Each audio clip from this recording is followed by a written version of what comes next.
nothing else changed in 15 or 16, 17, you can see what the numbers would be. Okay.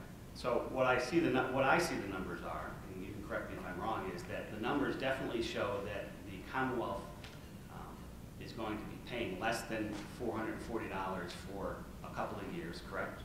That's our proposal, yes. The employees are going to be paying at least double, right? From that 7-point-some% to 20%? The employee income is going to be twice as much. Well, no, the employee income is going to be fourfold. No, by the end of 14, 15, by the end of the 4 years, under our proposal, the employees would be paying twice as much. Employee income is twice as much. Okay. And benefits, and I'm talking to the end of 16, 17.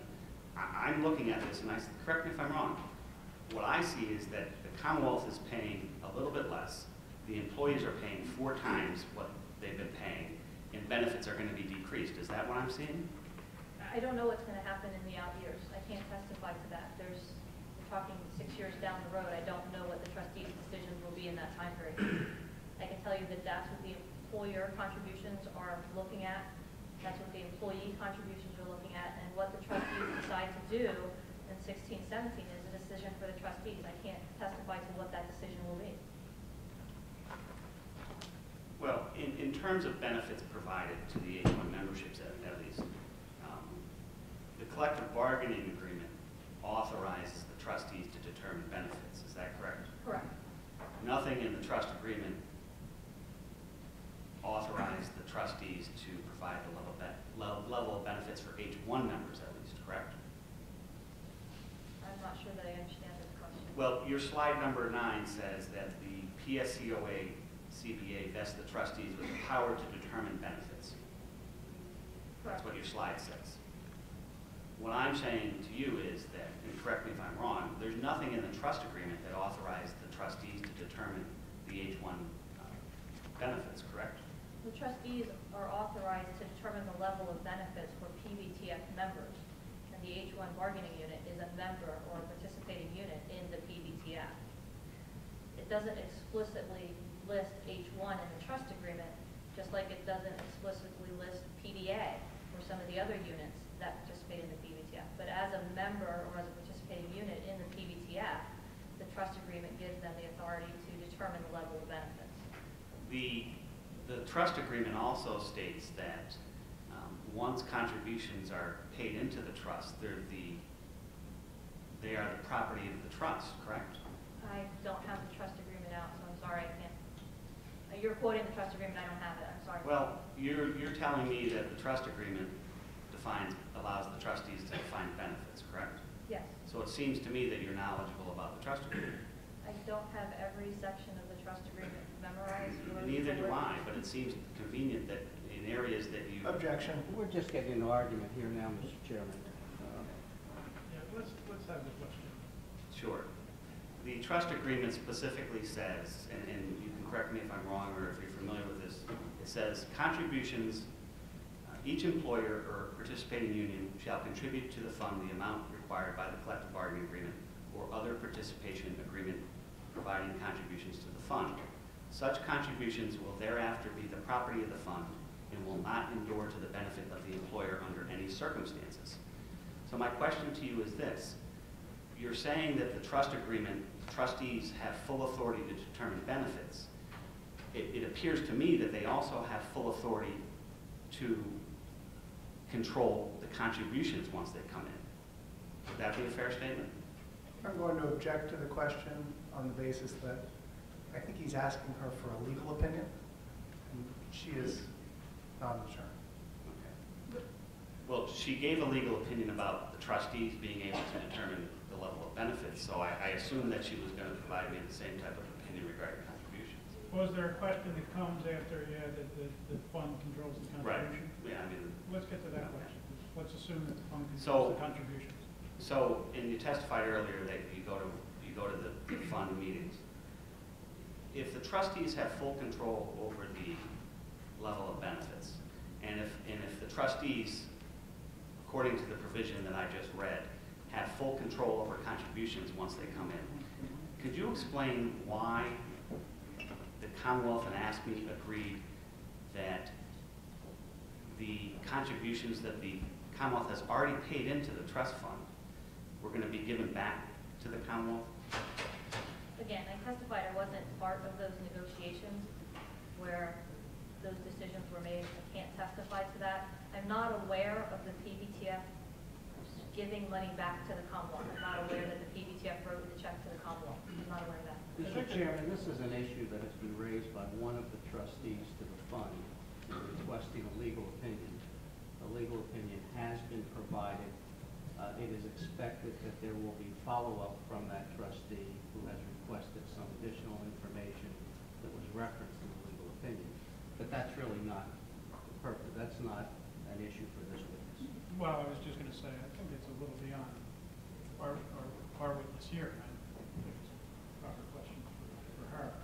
I know we talked about it when Mr. Einhorn was up, and I think I asked some questions about it, but.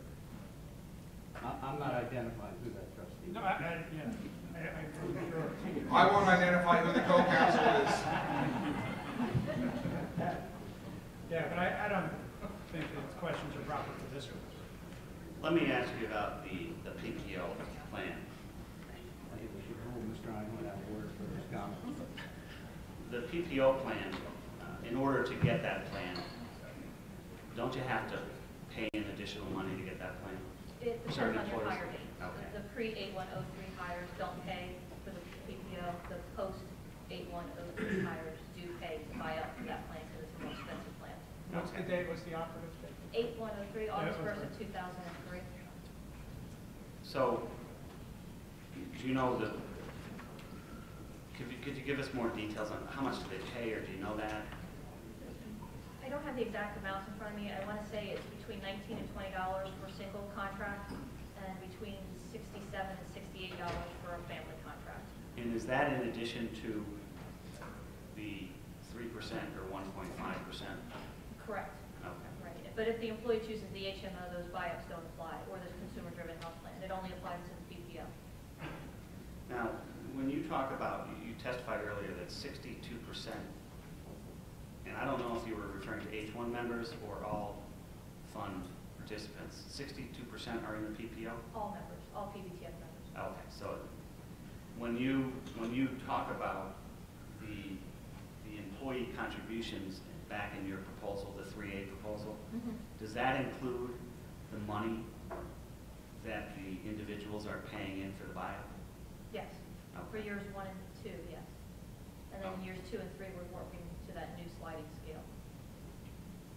Okay. Or So years 3 and 4, I'm sorry. what is the Commonwealth proposing to do with that buyout? Anything? The employee buy-up for years 1 and 2 would be employee income to the PBTF.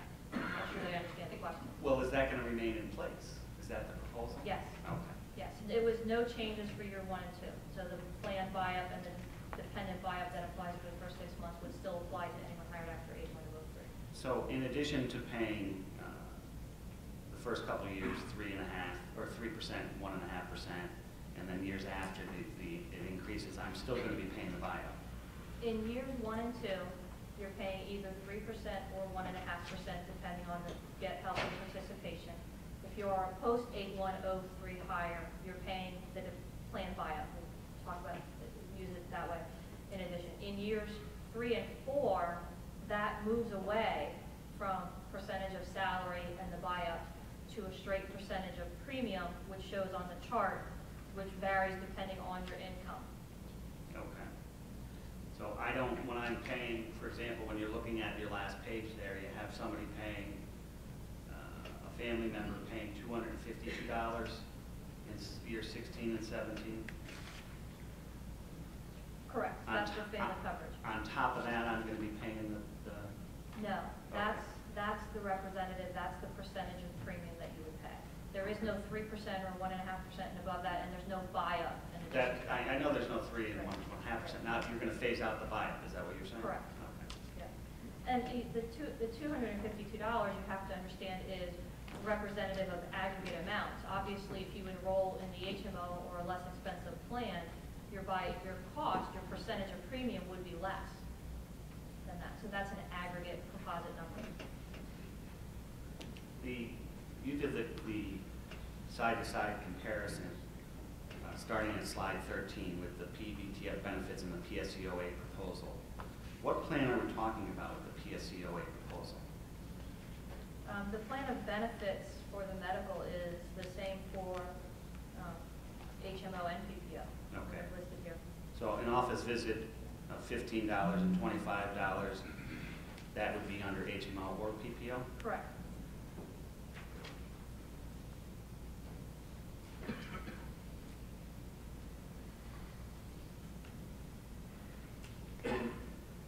Have you looked at, when you get down to the change, because basically PSEOA is just asking for benefits to remain the same, correct?